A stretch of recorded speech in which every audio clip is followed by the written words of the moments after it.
Assalamualaikum dan salam sejahtera.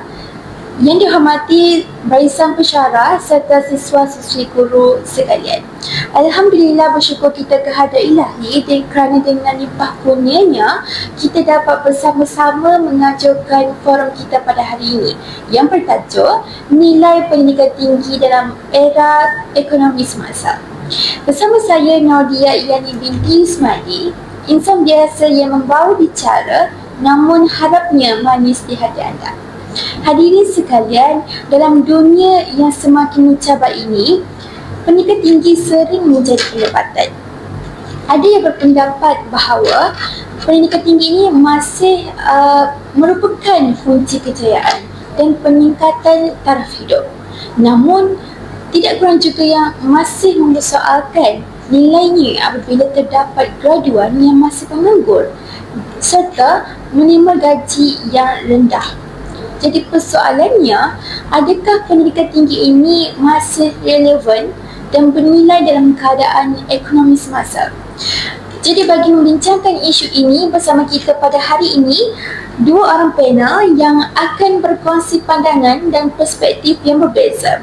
Panel yang pertama iaitu Fatimah Nabiha binti Mohsin yang akan memberikan pandangan daripada aspek ekonomi dan peluang kerjaya. Bagi panel yang kedua iaitu Nur Arisa binti Aziz Khan yang akan mengemukakan pendapat daripada aspek pembangunan diri dan keperluan semasa. Tanpa melengahkan masa, saya ingin memulakan bagi forum kita pada hari ini. Baiklah, Fatin, saya terdapat satu soalan yang ingin diutarakan kepada Fatin. Sejauh manakah pendidikan tinggi ini mampu meningkatkan taraf ekonomi dan peluang kerjaya seseorang?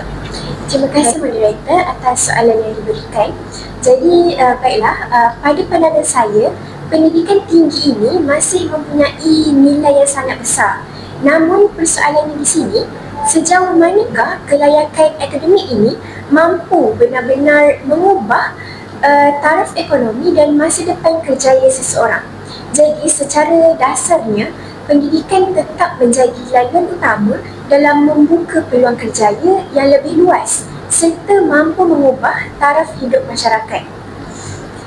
Sebagai contoh, kebanyakan sektor kerjaya profesional seperti keguruan, perubatan, kejuruteraan dan lain-lain menetapkan syarat wajib sekurang-kurangnya diploma atau ijazah.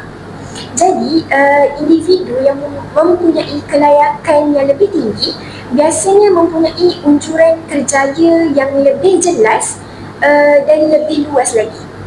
Jadi, menurut laporan Jabatan Perangkaan Malaysia, secara umumnya, individu yang mempunyai tahap pendidikan lebih tinggi cenderung memperoleh pendapatan yang lebih baik berbanding mereka yang hanya ada lepasan SPM sahaja.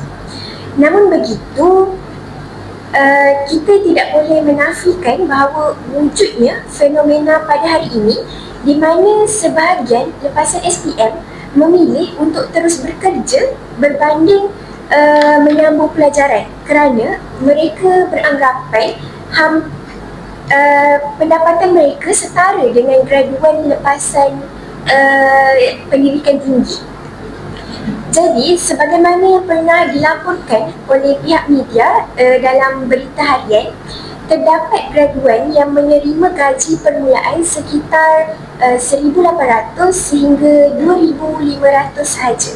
Sebaliknya, ada lepasan SPM yang bekerja dalam bidang jualan atau perkhidmatan mampu memperoleh angka yang sama dengan graduan lepasan graduan, malah mereka boleh memperoleh lebih tinggi lagi daripada jumlah itu apabila ditambah dengan allowance ataupun kerja lebih masa. Jadi situasi yang sebeginilah akhirnya akan mencetuskan satu tanda tanya yang besar dalam kalangan masyarakat. Adakah pelaburan untuk belajar tinggi-tinggi ni masih berbaloi?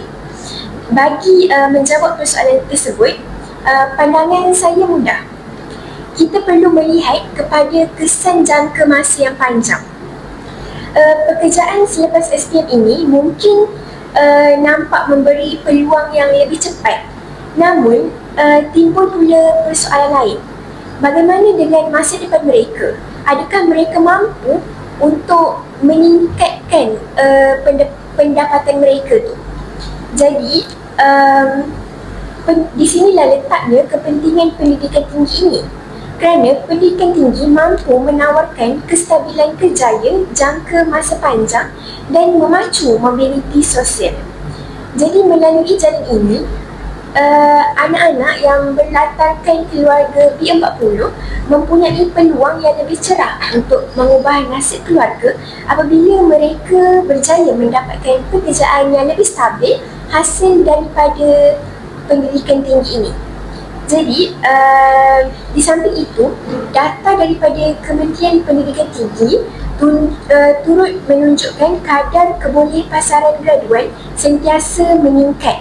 Jadi, ini membuktikan bahawa sektor industri dan syarikat di luar sana masih memerlukan tenaga kerja yang berijazah. Tambahan pula, dalam era kemajuan teknologi sekarang, negara kita amat memerlukan ramai tenaga kerja berkemahiran tinggi demi meningkatkan produktiviti dan memajukan ekonomi negara. Jadi kesimpulannya di sini, adakah pendidikan tinggi ini sekadar untuk diri sendiri mendapatkan gaji yang lebih baik? Sudah tentu tidak. Pendidikan tinggi sebenarnya merupakan satu pelaburan strategik yang sangat penting untuk melahirkan modal insan yang berkualiti demi pembangunan dan kemajuan negara secara keseluruhannya. Baiklah, terima kasih Fatin. Jadi jelaslah di sini, walaupun terdapat persepsi bahawa pendapatan lepasan SPM dan graduan kadang-kadang tidak jauh berbeza. Pada peringkat awal, pendidikan tinggi masih memberikan kelebihan dari segi pembangunan kerjaya dan pendapatan dalam jangka masa yang panjang. Justru dapat kita lihat di sini bahawa pendidikan tinggi ini bukan sahaja memberi manfaat kepada individu, malah turut menyumbang kepada pembangunan ekonomi negara melalui penghasilan modal insan yang berkualiti dan berkemahiran tinggi. Jadi di sini Arza, adakah pendidikan tinggi ini masih penting dalam melahirkan individu yang mampu menghadapi cabaran ekonomi semasa? Baiklah, terima kasih moderator kita pada hari ini iaitu Nurdia Iyani. Bagi menjawab persoalan adakah pendidikan tinggi masih penting dalam melahirkan individu yang mampu menghadapi cabaran ekonomi semasa, pada pendapat saya sendiri, pendidikan tinggi ini masih amat penting kerana dunia pekerjaan kini tidak hanya menilai sijil semata-mata, tetapi mereka juga turut menitikberatkan kemahiran insaniah dan kemahiran abad ke-21. Melalui pendidikan tinggi, seseorang didedahkan kepada kemahiran berfikir secara kritis, kemahiran komunikasi, kerja berpasukan dan juga penyelesaian masalah. Sebagai contoh, perkembangan teknologi seperti kecerdasan buatan AI telah menyebabkan banyak pekerjaan tradisional telah berubah. Oleh itu, graduan yang mempunyai pengetahuan dan kemahiran yang pelbagai akan lebih mudah menyesuaikan diri. Menurut laporan Future of Jobs oleh World Economic Forum, kemahiran seperti pemikiran analitikal, kreativiti dan juga pemikiran literasi teknologi akan menjadikan antara kemahiran yang paling diperlukan dalam pasaran kerja bagi masa hadapan. Hal ini menunjukkan bahawa pendidikan tinggi bukanlah sekadar tempat untuk kita memperoleh ijazah, namun ianya berfungsi sebagai platform untuk kita membangunkan potensi diri kita sendiri. Selain daripada untuk melahirkan individu yang berkemahiran, pendidikan tinggi juga sangat membantu untuk membentuk sahsiah dan juga jati diri seseorang itu. Pelajar dididik untuk menjadi individu yang bertanggungjawab, beretika dan juga mampu untuk membuat keputusan secara rasional. Tambahan pula, pendidikan tinggi ini mendedahkan pelajar kepada pelbagai pengalaman seperti pembentangan, penyelidikan, aktiviti kurikulum dan juga kerja berkumpulan yang secara tidak langsung meningkatkan lagi keyakinan diri mereka sendiri. Sebagai contoh, kita dapat lihat dalam dunia pekerjaan pada hari ini, majikan bukan sahaja mencari individu yang cemerlang dalam segi akademik, malah mereka juga turut mencari pekerja yang mempunyai kemahiran komunikasi, kepimpinan dan juga kemahiran dalam menyelesaikan sesuatu masalah. Selain itu, pendidikan tinggi juga membantu seseorang itu menyesuaikan diri dengan perkembangan teknologi yang semakin berkembang pesat. Ketika pandemik COVID-19, misalnya, ramai individu yang mempunyai kemahiran digital lebih mudah untuk meneruskan pembelajaran dan pekerjaan secara dalam talian. Hal ini telah menunjukkan bahawa pendidikan tinggi memainkan peranan penting dalam melahirkan individu yang lebih fleksibel dan juga bersedia menghadapi perubahan ekonomi global. Okey, baiklah. Terima kasih Alisa. Jadi berdasarkan penjelasan daripada panel kita iaitu Alisa, dapat kita rumuskan di sini bahawa nilai pendidikan tinggi bukan sahaja terletak pada peluang pekerjaan, malah pada keupayaannya, melainkan individu yang berdaya saing dan mampu menyesuaikan diri dengan perubahan ekonomi. Oleh itu, jelaslah bahawa pendidikan tinggi ini bukan sekadar satu platform untuk memperoleh pekerjaan, tetapi juga untuk memedium, untuk membangunkan potensi diri dan melahirkan masyarakat yang lebih berdaya tahan. Baiklah, soalan seterusnya yang saya ingin bertanyakan kepada para pendengar kita, mengapakah masih terdapat segelintir masyarakat yang meragui nilai pendidikan tinggi pada hari ini? Jadi saya ingin minta Fatin, saudari Fatin, untuk mengutarakan pendapat Fatin. Baiklah, terima kasih Monica. Terdapat beberapa faktor yang menyebabkan masyarakat meragui nilai pendidikan tinggi ini. Namun, antara faktor utamanya ialah peningkatan kos pendidikan dan isu pengangguran graduat. Kos sara hidup yang semakin meningkat menyebabkan ramai keluarga memikirkan sama ada pelaburan dalam pendidikan tinggi ini benar-benar memberikan pulangan yang setimpal. Jadi menurut statistik Kementerian Pendidikan Tinggi, masih terdapat graduat yang mengambil masa beberapa bulan untuk mendapatkan pekerjaan selepas tamat pengajian. Dan laporan media juga sering mempamerkan kisah graduan yang bekerja dalam bidang yang tidak berkaitan dengan kelulusan mereka. Jadi perkara inilah yang menyebabkan masyarakat mula mempersoalkan keberkesanan pendidikan tinggi. Selain daripada faktor kos pendidikan dan pengangguran graduan, kemunculan ekonomi gig juga menyebabkan sesetengah masyarakat mula meragui nilai pendidikan tinggi. Jadi apa itu ekonomi gig ni? Ekonomi gig ini ialah pasaran buruh yang berteraskan kontrak jangka pendek, kerja bebas atau tugasan sementara yang banyak didorong oleh platform digital dan aplikasi mudah alih. Jadi, mengapa kemunculan ekonomi ini menyebabkan sesetengah masyarakat mula meragui nilai pendidikan? Kerana terdapat individu yang berjaya memperoleh pendapatan yang tinggi melalui platform digital seperti perniagaan dalam talian, pencipta kandungan dan pekerjaan bebas tanpa memiliki kelayakan pendidikan yang tinggi. Jadi, tambahan pula, media sosial sering memaparkan kisah kejayaan individu yang berjaya pada usia muda tanpa melanjutkan pelajaran.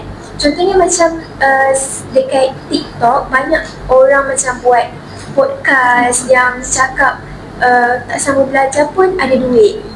Jadi, perkara ini sedikit sebanyak mempengaruhi pemikiran golongan muda sehingga mereka menganggap bahawa pendidikan tinggi ini bukan lagi satu keperluan.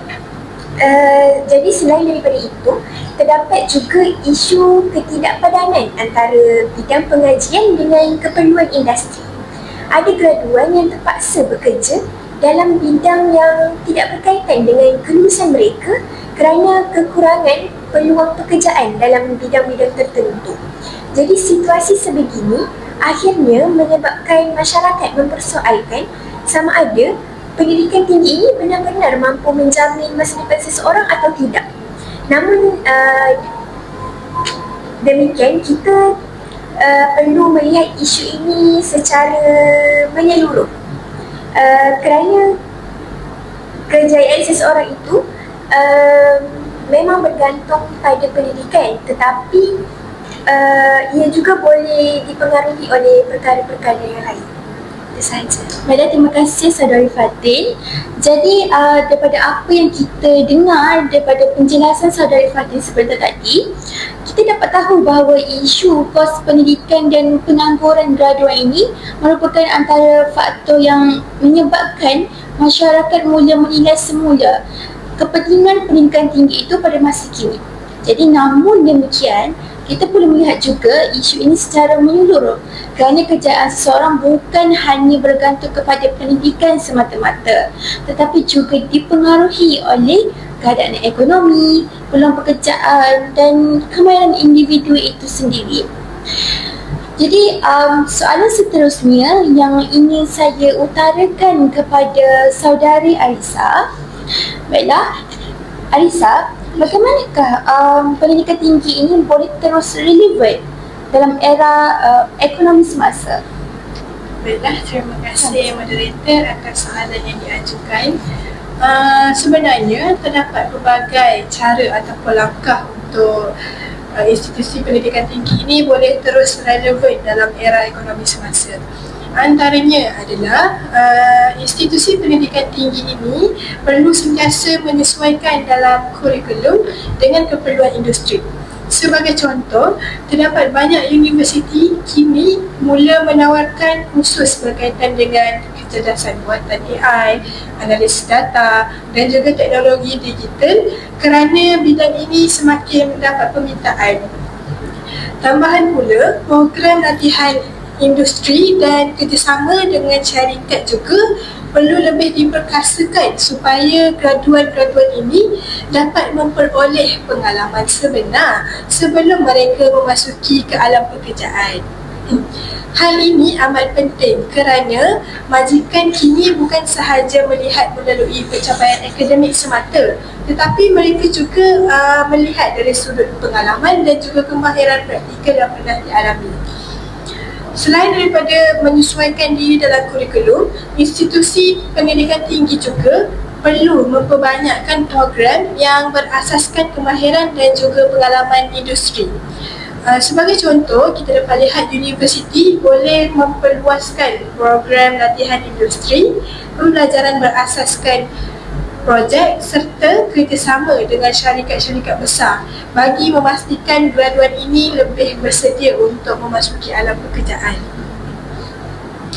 Di samping itu, institusi pendidikan tinggi juga perlu diberi penekanan yang lebih kepada bidang-bidang yang mempunyai permintaan tinggi seperti saya katakan kecerdasan buatan AI, keselamatan cyber, analisis data dan juga teknologi hijau.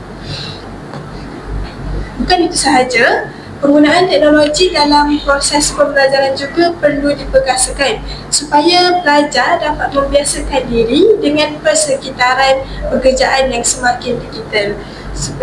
Contohnya seperti AI, Gemini, ChatGPT dan sebagainya. Sekiranya institusi pendidikan tinggi ini mampu mengikuti perkembangan semasa, maka pendidikan tinggi akan terus relevan dan akan menjadi pilihan masyarakat kita pada hari ini. Baiklah, terima kasih Saudari Arissa. Kita dapat dengar penjelasan daripada Saudari Arissa tadi sangat jelas ya. Jadi terima kasih. Jadi dengan apa yang diutarakan pendapat daripada Saudari Arissa tadi menunjukkan pendidikan tinggi ini perlu sentiasa berkembang seiring dengan perubahan ekonomi dan keperluan industri agar menjadi kekal relevan dan graduan yang dilahirkan benar-benar memenuhi keperluan pasaran pekerjaan. Baiklah, di sini saya akan mengutarakan soalan yang terakhir untuk para panel kita. Jadi soalan ni, apakah langkah yang boleh diambil bagi memastikan pendidikan tinggi ini terus bernilai? Saudari Fatih. Baiklah, terima kasih moderator. Antara langkah yang boleh diambil bagi memastikan pendidikan tinggi ini terus bernilai, pihak kerajaan perlulah memperluaskan bantuan keuangan, beasiswa dan pinjaman pendidikan supaya lebih ramai pelajar daripada latar belakang yang berbeza berpeluang untuk melanjutkan pelajaran. Seterusnya, kerjasama antara universiti dan industri perlu diperkukuhkan agar graduan mempunyai peluang pekerjaan yang lebih baik, kerana mereka tidak perlu menganggur selepas habis belajar. Dan selain daripada bantuan keuangan, kerajaan juga perlu memperkukuhkan sistem bimbingan kerjaya kepada pelajar sejak di peringkat sekolah lagi. Hal ini penting supaya pelajar dapat membuat pilihan bidang pengajian yang bersesuaian dengan minat mereka dan keperluan pasaran kerja, sama ada bidang yang mereka pilih itu masih relevan atau tidak. Dan di samping itu, universiti juga perlu memperbanyakkan program pembangunan kerjaya seperti seminar, bengkel dan pameran kerjaya bagi meningkatkan kebolehpasaran graduan. Kerajaan dan pihak industri juga boleh menawarkan lebih banyak program pensijilan profesional kepada pelajar supaya mereka mempunyai nilai tambah apabila memasuki alam pekerjaan. Jadi melalui langkah-langkah ini, pendidikan tinggi akan terus dilihat sebagai satu pelaburan yang menguntungkan. Itu sahaja. Terima kasih Saudari Fatin atas penjelasan tersebut. Jadi di sini sokongan daripada kerajaan dan pihak industri ini menjadi satu kepentingan dalam memastikan pendidikan tinggi terus menjadi pelaburan yang bernilai. Soalan yang sama untuk Saudari Arisa. Silakan. Terima kasih moderator. Pada pendapat saya, pelajar sendiri tersebut juga perlu memainkan peranan dengan meningkatkan kemahiran tambahan seperti penguasaan bahasa asing. Seperti permintaan sekarang, kita dapat tengok bahasa Cina lebih diperlukan, kemahiran digital dan juga keusahawanan. Pada masa kini, majikan lebih cenderung memilih graduan yang mempunyai kemahiran pelbagai dan mampu menyesuaikan diri mereka dengan perubahan. Selain daripada meningkatkan kemahiran tambahan, pelajar juga perlu mengamalkan konsep pembelajaran sepanjang hayat. Hal ini kerana dalam era ekonomi yang semakin berubah, ilmu dan kemahiran yang dimiliki pada hari ini mungkin tidak lagi relevan pada masa hadapan. Oleh itu, graduan perlu sentiasa bersedia untuk mempelajari perkara baharu dan meningkatkan lagi kompetensi diri mereka. Tambahan pula, pelajar juga digalakkan untuk menceburi bidang keusahawanan dan tidak hanya bergantung kepada peluang pekerjaan yang sedia ada. Hal ini kerana pendidikan tinggi bukan sahaja melahirkan pencari kerja, malah berpotensi untuk melahirkan pencipta peluang pekerjaan. Sekiranya graduan mempunyai sikap proaktif dan sentiasa meningkatkan kemahiran diri, nilai pendidikan tinggi akan terus kekal relevan walaupun berdepan dengan pelbagai cabaran ekonomi. Okay, baik, terima kasih Saudari Arisa.